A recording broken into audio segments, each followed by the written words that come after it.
Welcome back to some of the most professional StarCraft to a best of 5 from the Dreamhack Valencia 2022 semifinals. Two players who you could expect to see at the end of almost any tournament. And two with very different styles but very similar skill levels, I'd say, at this time. Let me first introduce, making the biggest Protoss waves lately, we have the Smiling Assassin, the GSL champion. Jimmy, what? Put him over here.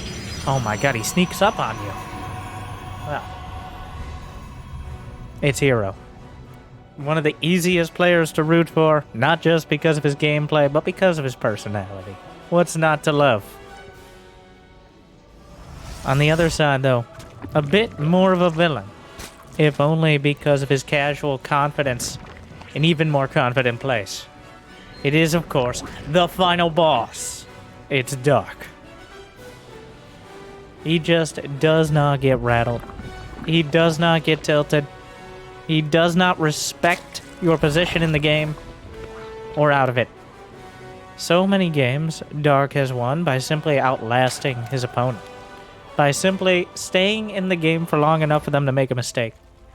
There are many games, I'm even remembering versus, I believe, Reynor, where he's down 50 supply, down a base or two, but just lets his opponent come to him. That's what Dark is so insanely good at, is letting his opponent make mistakes. And I don't think herO's immune to that. I don't think he's a player who's going to make every step forward and none back, but he may blink there. He's, of course, showcased the style that has become. It's gone from kind of this outlandish Protoss Zerg style, the Golden Swarm, to the stand. I mean, put up the guide, Jimmy. As the Warp Gate and Blink Stalker and Oracle-based styles have come back into full form, especially since the kind of mini balance patch earlier this year.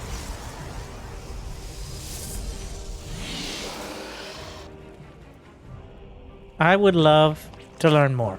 The hardest part of herO's build, while it's incredibly fun to watch, personally, it's very difficult to replicate, as there's a lot of moving parts, sometimes literally 3 different oracles in different places, all the gateway units, half a dozen abilities to micromanage, on top of making sure your economy is humming along smoothly while you're doing anything on the other side of the map. Because a lot of this style revolves around limiting the Zerg.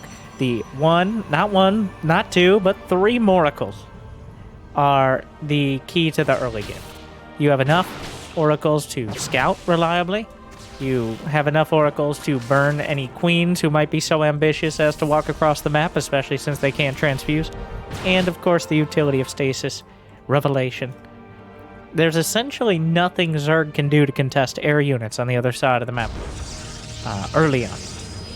Pretty much your options are ignore them and try to overwhelm the ground, because oracles are energy-based. But you see, herO's first oracle actually just hangs out near the third, because the only vulnerability here is an overwhelming amount of Zerglings.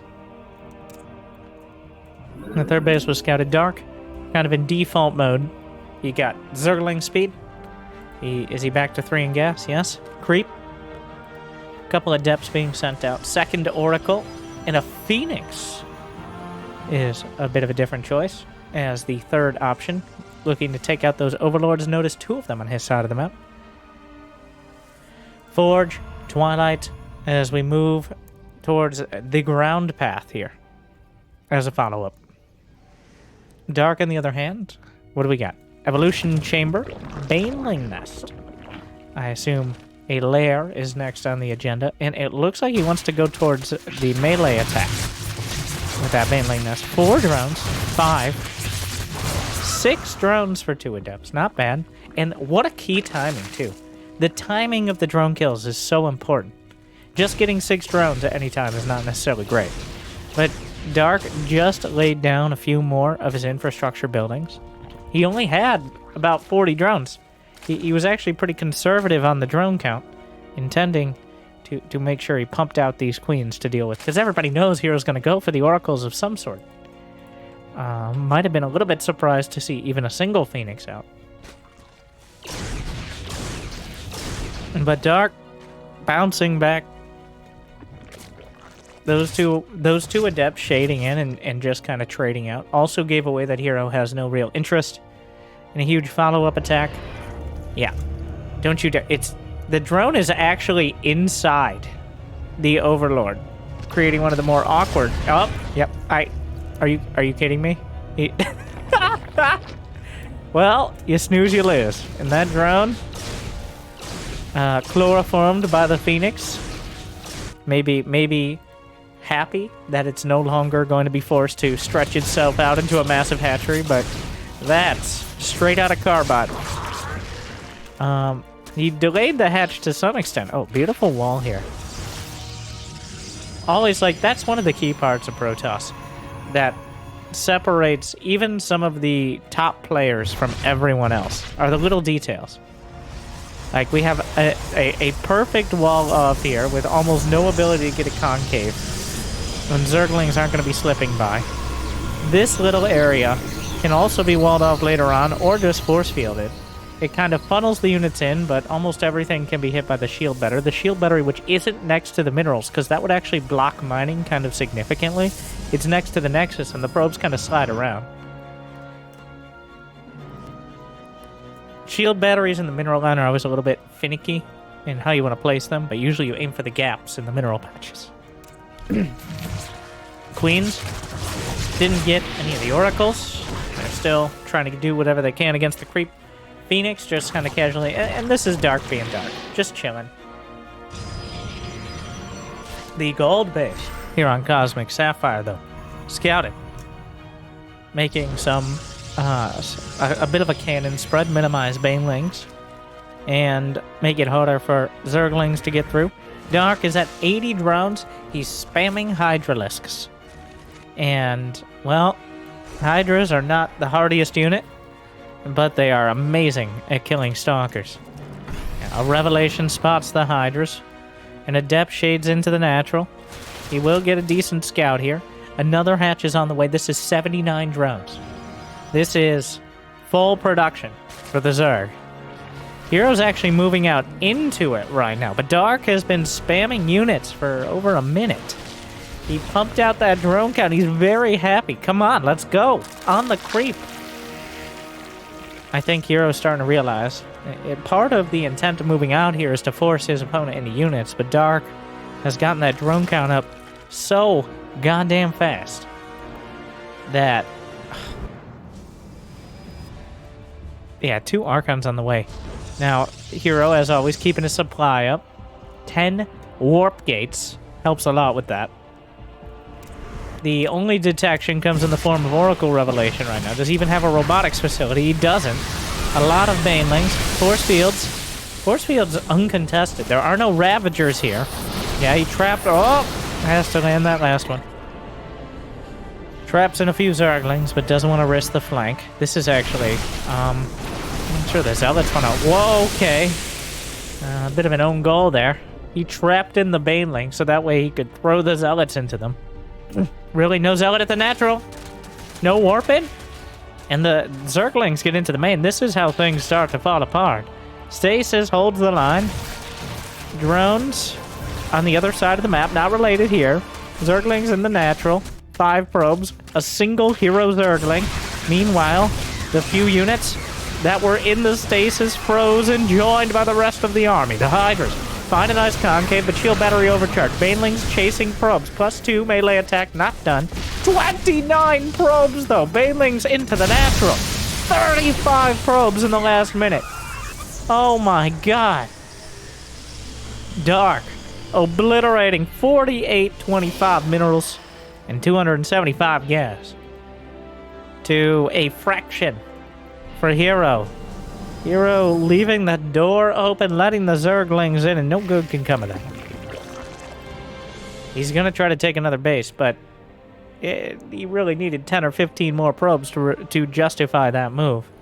That's kind of herO's style, is doing his best to out-expand the Zerg, but this time Dark has bitten off his hand.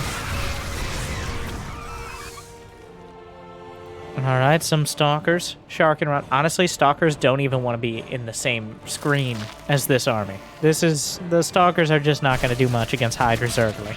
They are not particularly great against either of those units, and combined, they'd be lucky to survive. +2 Banelings rolling in. This is almost like a co-op mission right now. Co-op Mutator, Dark's Banelings.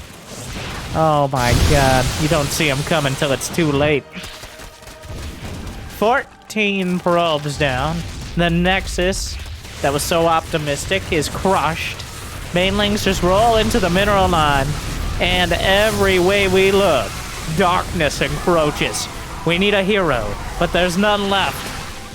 The Hydra's taken down the oracles that have survived this entire exchange. Zerglings in the natural. 53 probes is now the count. Dark is winning on most fronts. The Queen's Brenda, the last line of defense. Dark, his army supply, well, is mostly in the production tab right now. Hero's last stand. The Archons on the chase. The Queens, the usual backstop, are mostly sliced through. Hero with a desperate counter. He gets one base. He lost 55 probes. That leaves him with only 26 currently mining, which is not enough. The Banelings roll in. The Zerglings join them. A precious small amount of Archons are isolated and slaughtered. The Stalkers blink away, but closing your eyes won't save you from Dark. A decisive and commanding victory against Hero in Game 1. Well, Dark knows what he's about. Dark came prepared. He knew. Well, honestly, Hero, he's kind of been doing, while it's a relatively original style. I know, it was a, yes. It was a relatively original style a couple months ago, but it's been figured out. And really, we finally found the one unit that we weren't seeing much of, the Hydralisk. The Hydralisk kind of went by the wayside, both because Lurkers are subpar against Skytoss, and Hydras themselves in general. But against this gateway-based army, the Hydra DPS is just, with Zerglings in front, of course, is just uncontested. Now, if Hero manages to stabilize on 4 bases, Hydras in a maxed out scenario are very vulnerable to splash damage. They're good at exploiting that supply lead, like Dark had when he was able to kind of leverage that economy. But if you got 200 against 200 supply, Storm, Disruptors, whatever other on the buffet of splash damage the Protoss players are able to draw from, yeah, Hydras start to melt. They cost 50 gas apiece as well. That's kind of when you need either ranged Lurkers, or maybe even consider things like Broodlords, which we've been seeing occasionally. But we are going to Game 2. And with it, a new day, a new map, a new game. By definition, that wasn't very clever.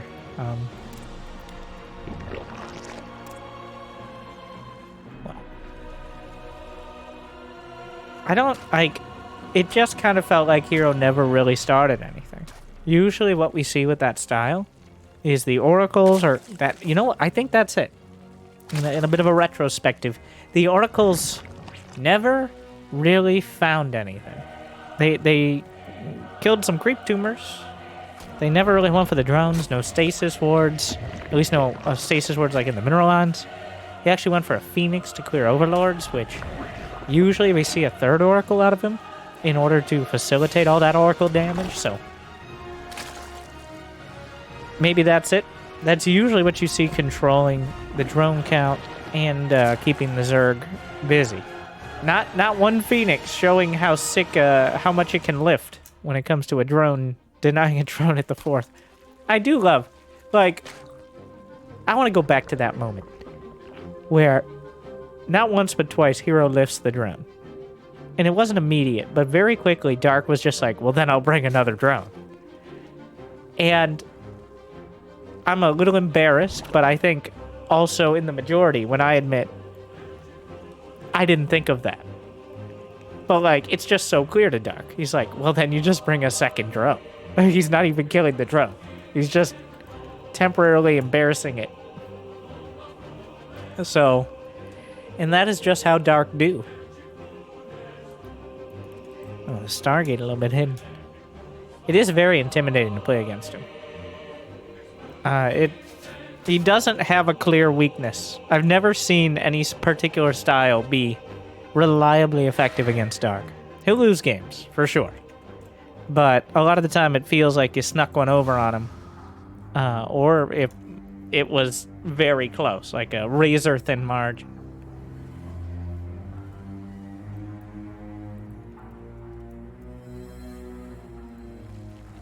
Speed. A Phoenix. Right off the bat, a Phoenix. Okay. Is he going to follow it up with more? Rarely do you go Phoenix first and not add more Phoenixes. Well, I take it back. It could be an Oracle after. Could be a Void Ray. I've described all the Stargate units. He did kind of hide. I would consider this a semi-hidden Stargate. Just something that isn't so obvious. Yeah, Phoenix comes out. Well, that obviously reveals the Stargate, but it'd be nice to see what else he's intending on building. So, conveniently for Dark, the Stargate unique in that the building, or whatever is being constructed within the Stargate, it shows to the Overlord or whoever's looking. There's the outline of the unit. It takes a little bit to kind of realize, but especially with units like the Carrier, it becomes very clear. So, honestly, to an extent, I think that should be a thing for many different buildings.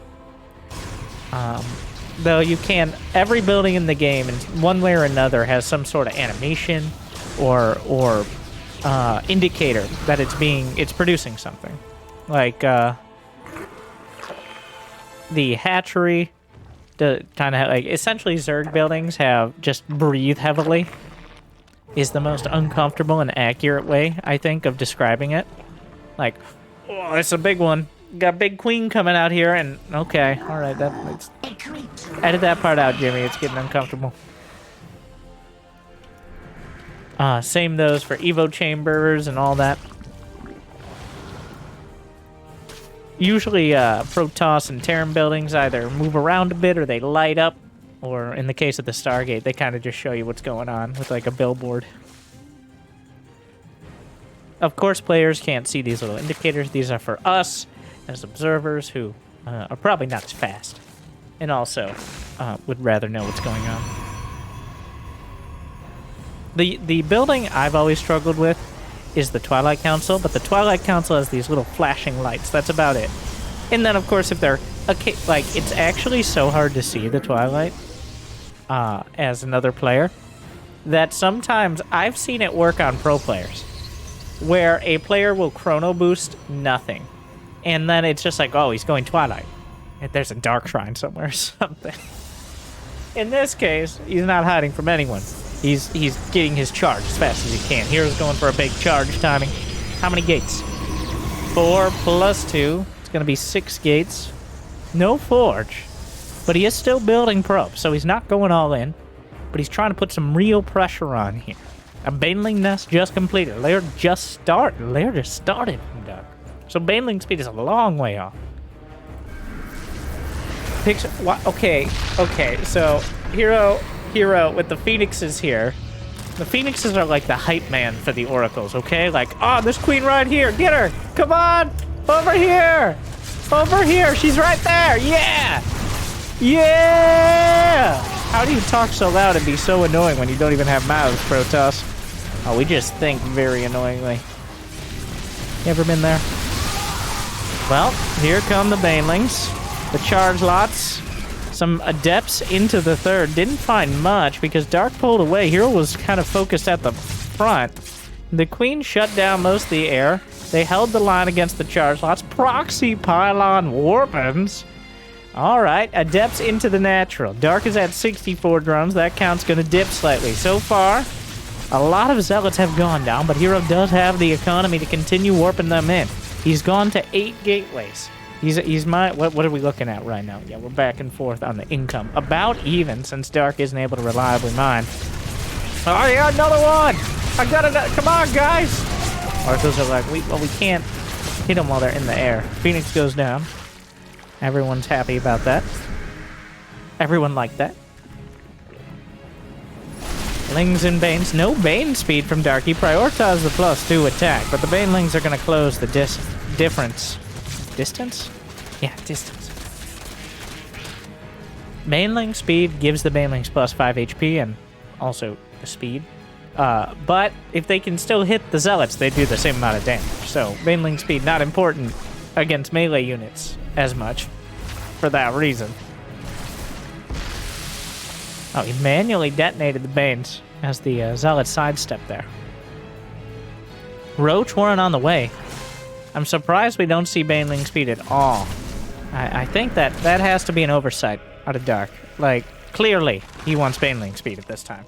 It's one of those upgrades, kind of like Combat Shield, where players, even pro players, they just either forget or overlook it, and it's a mistake in my opinion. Also, by the way, where did these hexacles come from? 6 oracles. He's just burning the spore. He just kind of kept incrementing out the oracles here. Banelings just waddling across the map. Zealots warped into defend. Maybe not the ideal choice, but there's no better. So I guess that makes them ideal. Loses another oracle. Retreats 4 oracles to the 3rd. Another one comes up. This one's here to tell the loracles of this story. Okay, stop. That was only funny the first 2 times, and only barely at that point. Zerglings all over the 4th base and rip it to shreds. herO ends this battle, though, with more probes. It was 65 to 62. Dark now catching up.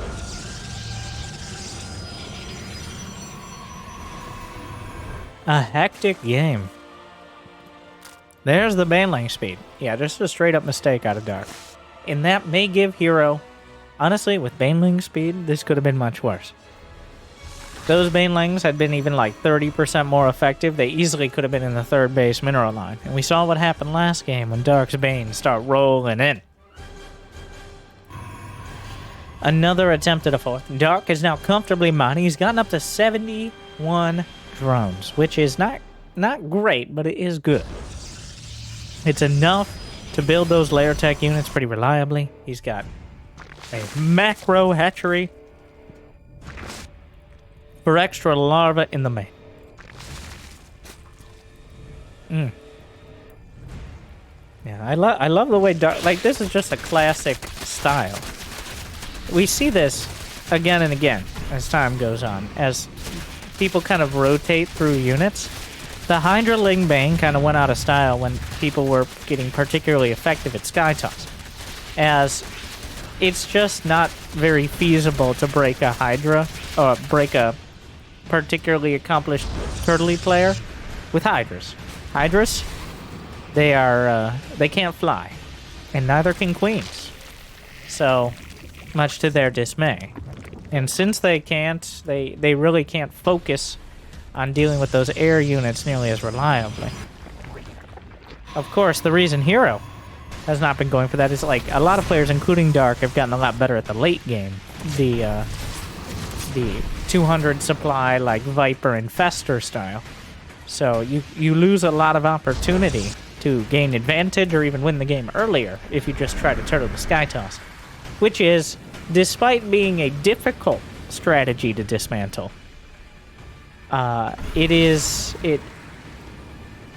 people are getting better at it, I guess is the way I'm putting it. It doesn't leave you with a lot of ability to affect the game before the late game. But with that said, at some point, the fleet beacon must be lit. And carriers, potentially, or Tempest. Honestly, Mothership? This is a game, I could see a Mothership. With this army composition, Mothership with Oracle and Immortal Archon Charge-Lot? Okay, yeah. You know what?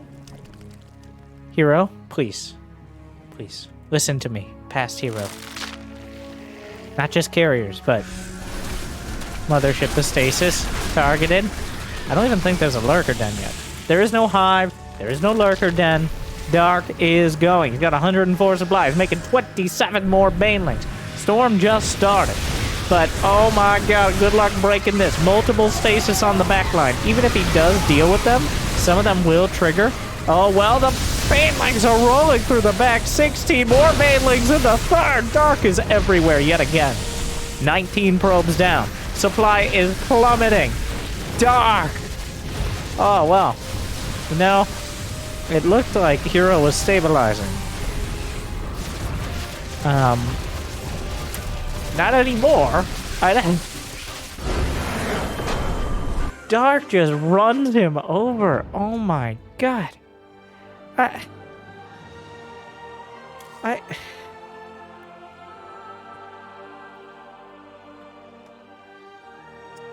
Alright. Well, Dark's pretty good. herO, gonna need to... honestly, he's not playing herO style. Which is weird, because I would say that any game herO plays is herO style. But that's to get a little pedantic. So, I'm going to take this time as we get that Game 3, Jimmy. There's got to be more than that, right? I hope so. No, don't tell me. Like, subscribe. I hope you guys are enjoying these games. I like to show good games. And while I'm concerned we may just have 3, I hope you've enjoyed these so far. So, it'd be awesome. And also, I hope you've enjoyed the last 500 games I've casted, or 500 matches, more than that in games. As I'm just going to keep doing it on every one of these, like, 3 or 4 videos. But I think we've reached 500 games on the pro game casting playlist on the channel. Over the last, I think I started it 3 or 4 years ago. So, I hope I've made your days a little bit better. I hope I've gotten a little bit better. And I hope the games have as well. So, after that dramatic intermission, let me reintroduce you on Game 3 of herO versus Dark, the Dreamhack Valencia 2022 semifinals. Data C, our obligatory underwater map, and also our most late game map, making the most use of that underwater animations and all of it.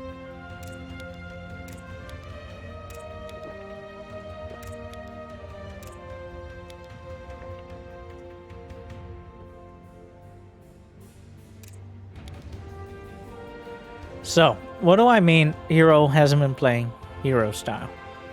Well, in Game 1, both games, he's added the Phoenix, which... it helps deny the Overlords, but it feels like having those 3 Oracles early. In fact, he leaned on the Oracles for defense later on. So, it feels like you're missing out on that peak of strength that 3 Oracles give you. And herO was the one who kind of worked that out. We've already got... It's phased in and out of the meta since Legacy of the Void. Adding not 1, but up to like 3 or 4 Oracles. But... we'll see if he goes back to that now. And then, the follow-up being a quick blink timing. The thing is, herO, I think he feels like he can't move out, because Dark is getting both upgraded Zerglings, and then immediately getting a Hydra Den. And that is a direct counter to a more macro-oriented blink timing. Hydra Ling just... is one of the few unit compositions that is just straight up cost effective for Zerg against Blink. Like, Hydras against Blink is one of the few times the Zerg player will actually lose less units. So, Dark with the right choice, and how do you exploit that as a Protoss? I mean, so far herO's tried being a little more defensive. You sometimes see RoboBay used, though RoboBay is a little less reliable, because that opens up a muta transition for the Zerg. And then, of course, it need not be mentioned, the capital ship in the room, of course, is turtling the Sky Toss. Focusing as much as possible into defending any early timing, and then trying to build the death ball before they have the counter. Well, we'll see.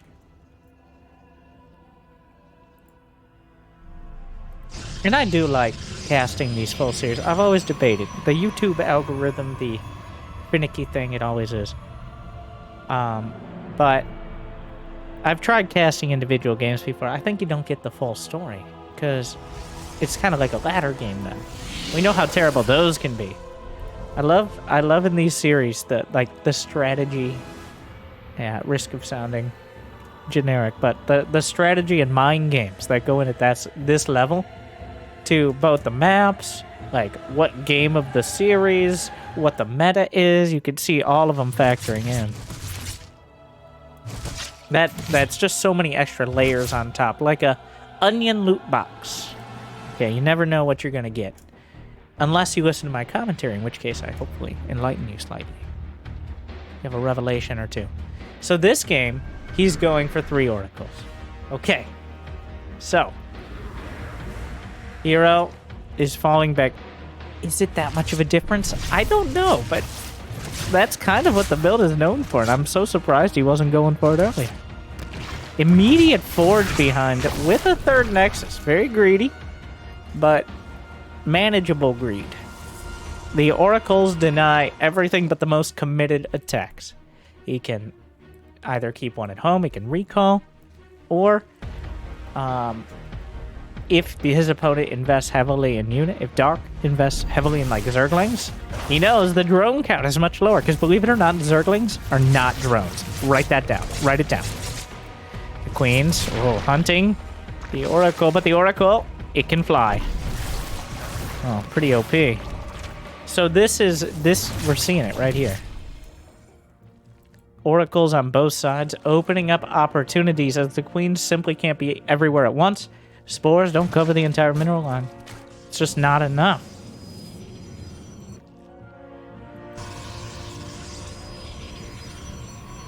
Blink. Forge.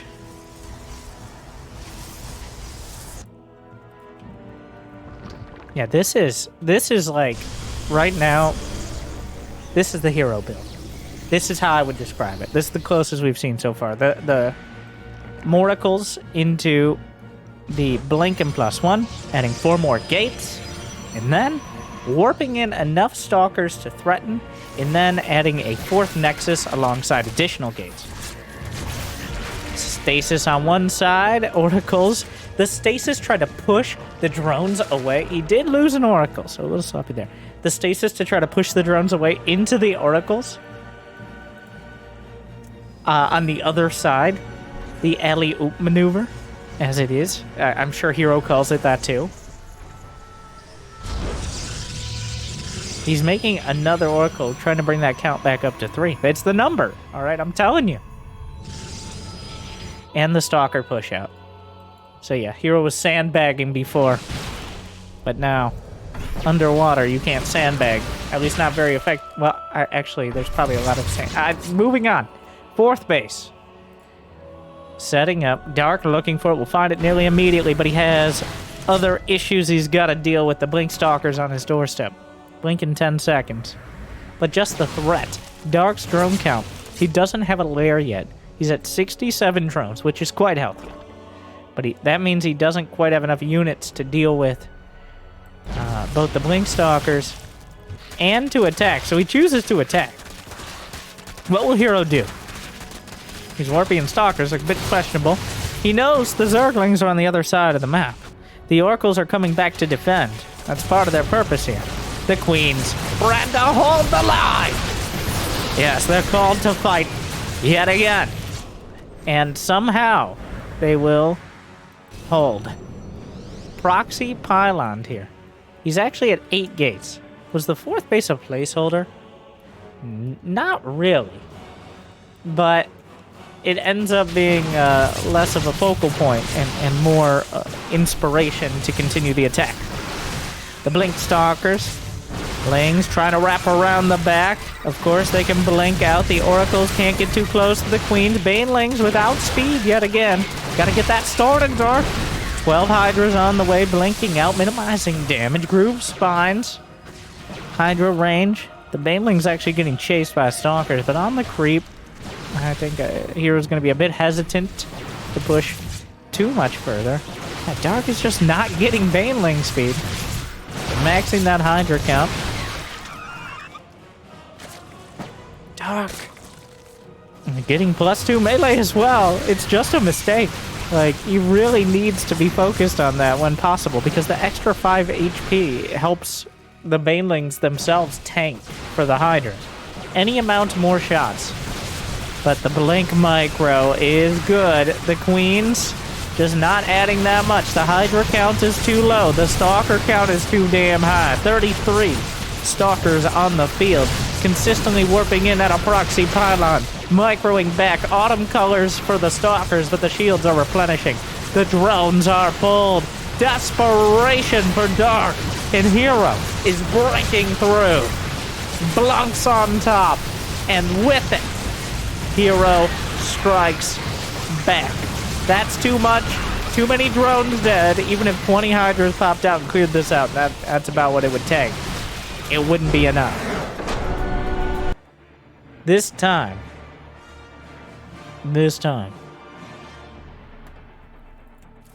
herO. I feel a little validated, I'll be honest. As he did the herO build. And I don't know, maybe he was just trying to kind of... You don't want to do the same build as Protoss every game. At least that's the common wisdom.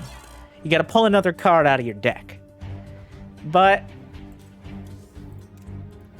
herO relies on that style, and he's just so good at it. He's so clearly good at it. And even the little details very much matter as Protoss. Like, everybody makes fun of Protoss because it seems so easy, but in the same way that Protoss can win with a single unit, they can lose because of a single unit too. So that cuts both ways. Especially at this level. But I'm actually learning a lot from both sides right now, so I hope you guys are enjoying this one. Jimmy! Tropical Sacrifice. Fun name, fun map.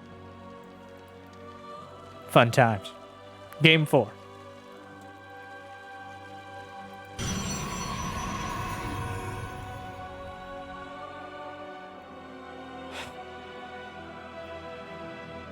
So what did Dark do differently? Honestly, it just felt like Dark didn't get the runway that he had. He just didn't get as much space to, like, get to Hydras, to start setting up counterattacks. And why is that drone there? No, wait. Okay. I got myself turned around. I'm like, is this herO's base? There's a probe. And I completely forgot what matchup we were in for like 2 seconds. Because we both know you only get to take your natural at your third or their natural. No natury for you. Because that's how it is. And that we just kind of accept that. And that's why that's another kind of constraint on map design. Is because like the Zerg, the drone has to have somewhere to go. You have to have 2 options for a third, because what if they block your third then too? Wow, probes are the worst, aren't they? They are just terrible.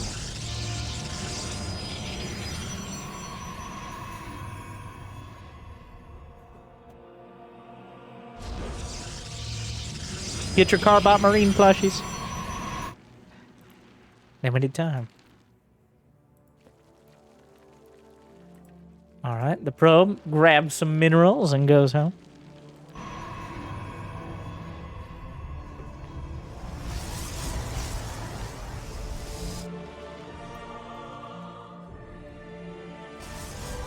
Overlord wandering in.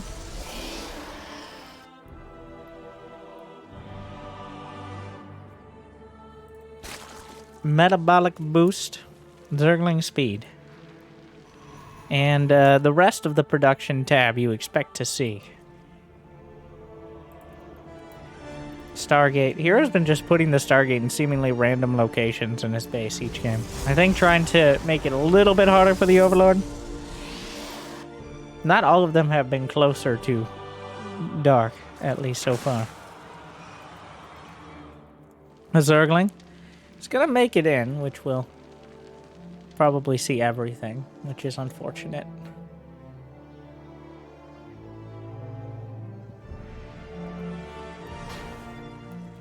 Adapt. Whoa, where's the queen? Dark. Honestly, Dark lucky here.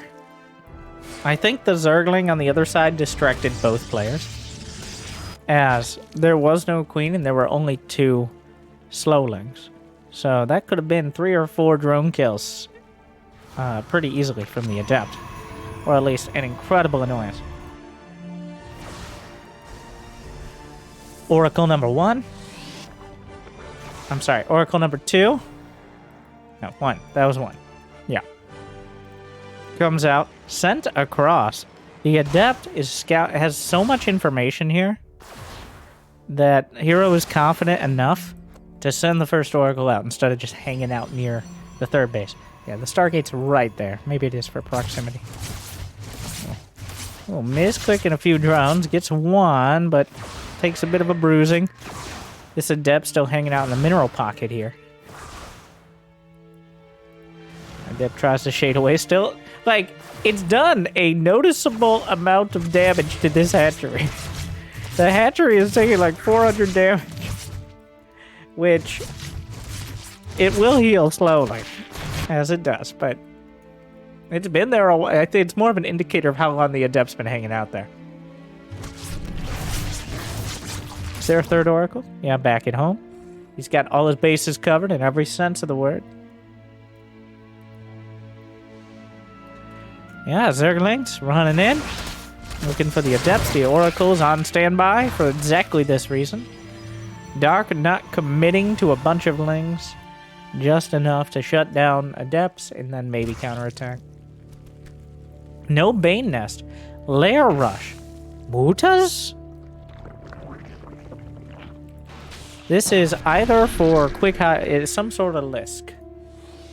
He's skipping the Bane Nest, though, which makes me lean towards Mutas. And even though there's a Stargate out, it still opens up some options. And Stalkers are not a counter to Mutas. They can help deflect them, and they can fight them, but they're not a counter. Ah. Well, I guess this is another option, is the Nidus network. Oh, it's the advanced Queen push. All right. It'll be another march. Well, not a march of the Queens. Are they going for the main? Did he see the Nidus? Okay, so the lair has been spotted with 2 gases. I feel like the 2 gases are a semi-fake. Like, the 2 gases are supposed to make Dark think that this is, or herO think that this is like a Hydra timing or something. Oh, but, or maybe he's just a genius. Like, he's looking for, no, he knows, never mind.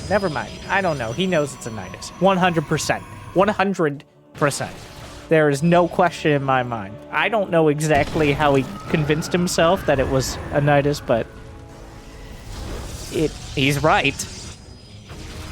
He knew the signs were there, but it's actually at the 3rd, awkwardly. Here come the Queens. We've arrived! Unfortunately, no transfuses plus overcharge means the Oracles will hold.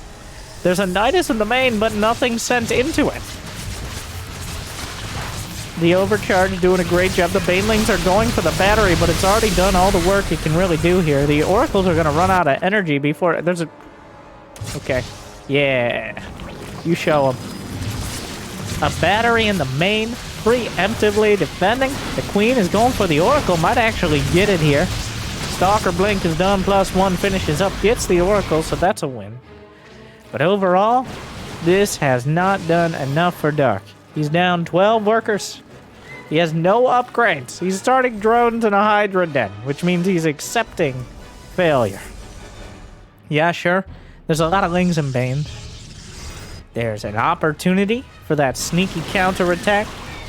But overall, this has been stopped by... Whoa! Close the door! Oh my god. Well, somehow one Zergling got by. Oh, and the Banelings and the 10 probes. Oh, how does Dark do it? Like, he's now got a creep tumor in the main, which is actually not just for vision, but like blocks half the main. And herO doesn't build a robo for a long time in his builds. He's adding a robo now, partially I think just to clear the creep. But the robo is the last piece of the puzzle. and sometimes a long time coming. On the other side, Hydra and Dark, with those 10 Banes, or 10 probes dying to Banes, that is. That, I don't think turned it around, but it definitely shortened the gap. hero's still ahead. He has the tech, he still has the economy, and he has the standing army. But Dark has turned it from a Hail Mary into a downfield pass, as they say in the sports.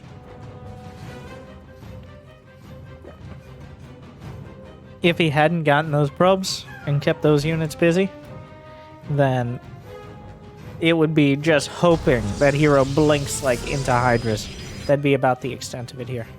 But instead, Dark may very well get his 4th up. Hero, of course, not slouching on his. The War Prism was spotted. Zerglings. Now another key point that's going to be different from the previous matches. No upgrades. +2 Lings, and especially Banelings. Those Banelings one-shot probes, and they do a lot of extra damage against Zealots.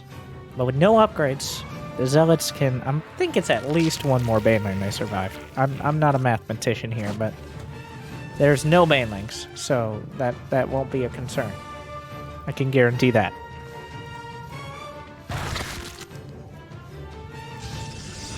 Protoss army retreats.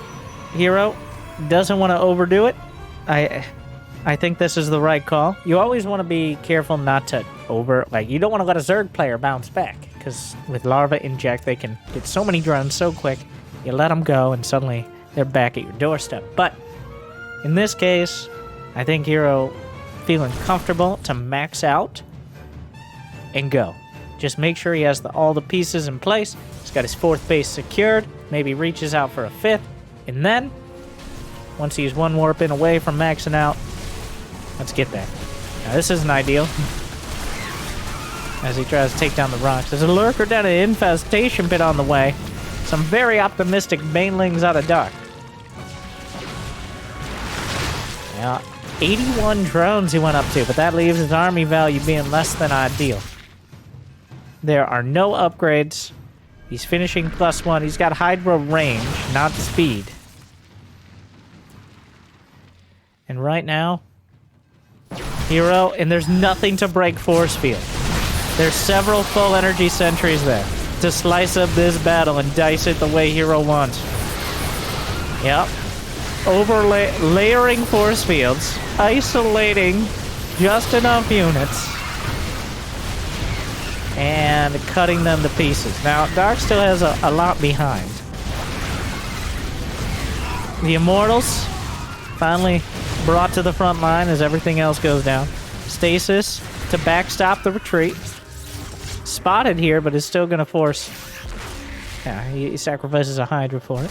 Hero actually not doing incredible with that, but the thing is, the numbers, they don't lie.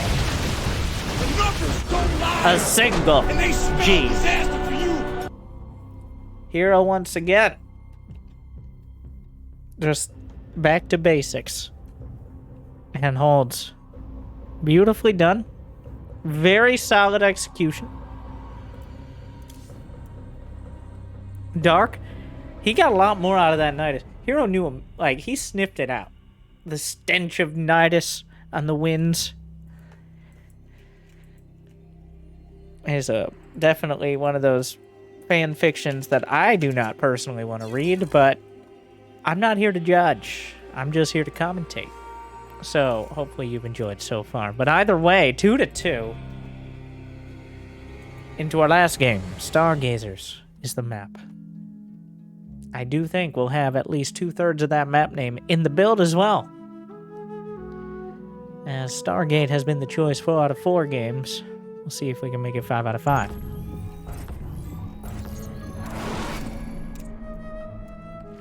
Alright, Jimmy. Thank you. Welcome back to Game 5 of the Dreamhack 2022 Valencia semifinals. Who will survive and who will move on? That's the same thing twice. And who else? Who's out and nobody cares? That was a bit of an overreaction. Well, a surprisingly mid-game series so far. I really expect, if there was a map to do it, it probably would. It would have been Data C, but I really expected there to be at least one of those super drawn-out late games where we kind of explore how necessary Sky Toss is, and then on Dark's end, like, whether Lurkers are truly the end. We saw a Lurker done last game, but that was more of a, like, I hope I can catch you off guard before you kill me situation. Some more takeaways are melee attack is a priority against the hero style. Melee attack serving very well those Zerglings and Banelings. On top of that, Hydras finding their niche, and 3 Oracles definitely being the number.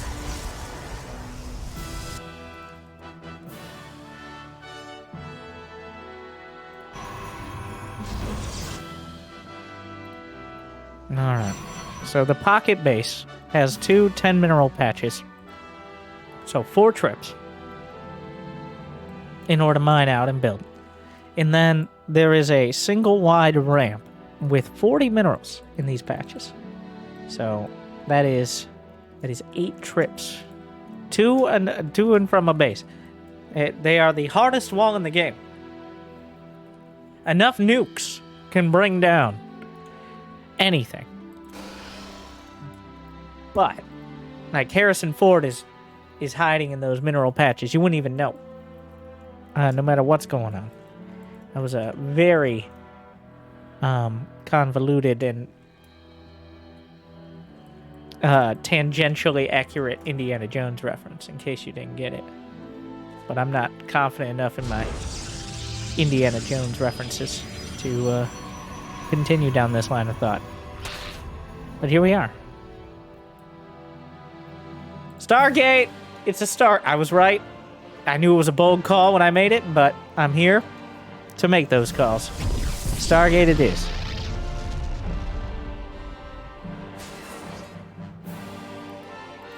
Adept shades in, takes a look around, suddenly getting what am I watching? Ladies, please. Alright. The queen is now blocking the hatchery for the adept. And get Brenda. Thank you. Okay. Quite an exchange. Now, will herO try to take the back third here? Or does he go for the ground? Because he's not mining that. It takes it depends how many probes you send, but could send 4 probes and be done immediately. But it doesn't look like he's going to bother with the pocket third. Not yet, at least. I have yet to see anyone outside of Terran players with a couple mules deal with those mineral walls, especially on their opponent's side. But I'd love to see it for the first time. Oracle. Styling. Oracles are very shiny units. Okay, these series... I did say, like, I like these longer series. You can see the whole story. And also my descent into madness. Every day. A little bit more. A little bit quicker. Some days later, though. What is time? Alright, the only time I care about is showtime. And he got knocked out earlier in the tournament, so... 1 queen down.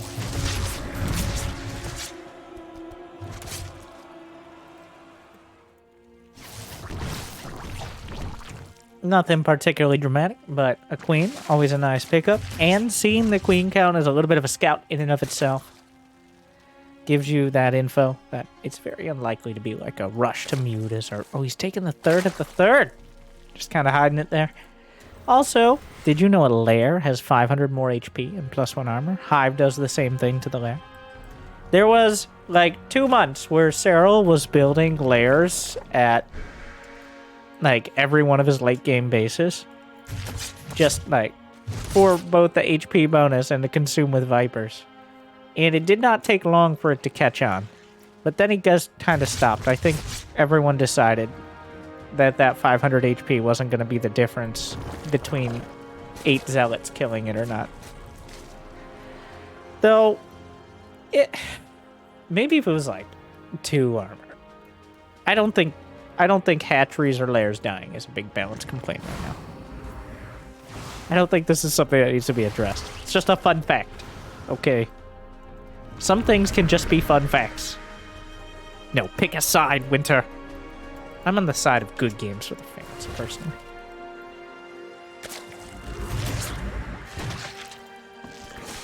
Well, the lair is actually spotted by herO. Might be a little surprised to see it. A 4th Nexus. Ah, herO. There's no Spore here. The queens are trying to get involved. Whoop.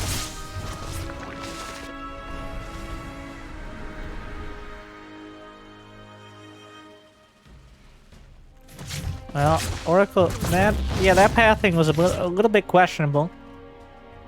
herO loses one. Hydra is done on the way.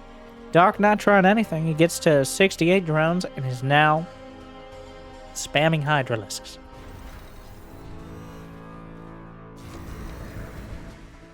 Yeah, he's adding in proxy pylons as well. Like the good old days. No War Prism needed. Doesn't even have a robot. Loses another Oracle to the Queens.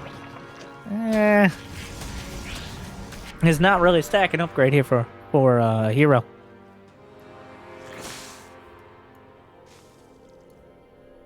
Now, we got 7 more drones on the way for Dark, which, with this army on it... Wait, is he gonna... He blinks over the top.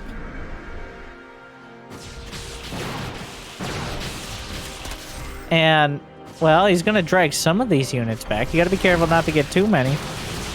If he can bring... Those Hydras can't blink, much to their dismay. Yeah, he blinks the other side. He successfully dragged like 15 supply back, at least. Well, this is something. That's one use of the pocket base.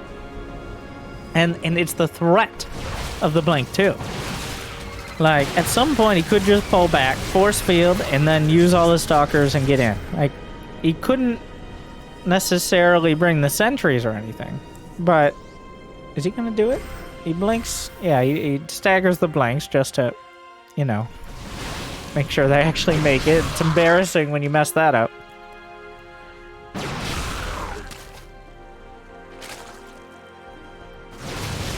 Well, the Hydra count is more than high enough. 1v1 with even a dozen Zerglings in front, those Hydras get a critical mass quite quick. Just Hydras against Stalkers, the Blink Micro can kind of even things out. But the Zerglings, throwing themselves gleefully into the cause. And into the Stalkers, more importantly. That is the real difference. 3 Lurkers on the way. Just your stock off the shelf, not your Hive Tech Lurkers, but will that matter? The Oracle goes down, and not a good time for that. Very not good time. Double plus ungood. He blinks in. The Lurkers are done. There is no detection. Oh, I mean, even with detection, I don't know if this is a fight to take. But did he not see the Lurkers? He doesn't have a robo, and he's not building Oracles. I don't, like, herO, has he not seen them? He's building another Oracle, okay. But at some point, like, 3 Lurkers is the point where you really just can't, no, okay. They do so much damage. It's like 3 or 4 hits to kill Stalkers. You can't just stand there. All right, well, here come the Zealots to that upgraded Hive, by the way. Extra armor. Blink Stalkers into the main, but Dark already there. Gonna start slashing through. Oh, my God. Oh, herO. He blinks in. He goes deeper into the Lion's Den. The heart of the swarm. The Lurkers are closing in. Might try to blink out, but the Lurkers are on both sides. Dark just making himself a very thorny target here. He's going for the spawning pool. I don't know, Kev. These Lurkers are really throwing things sideways. Like, they're not... He is long distance mining this mineral wall, and he's more than halfway through it. But... where are you, Dark? He's got a Nidus. He actually got that Hive. We saw the Hive morphing.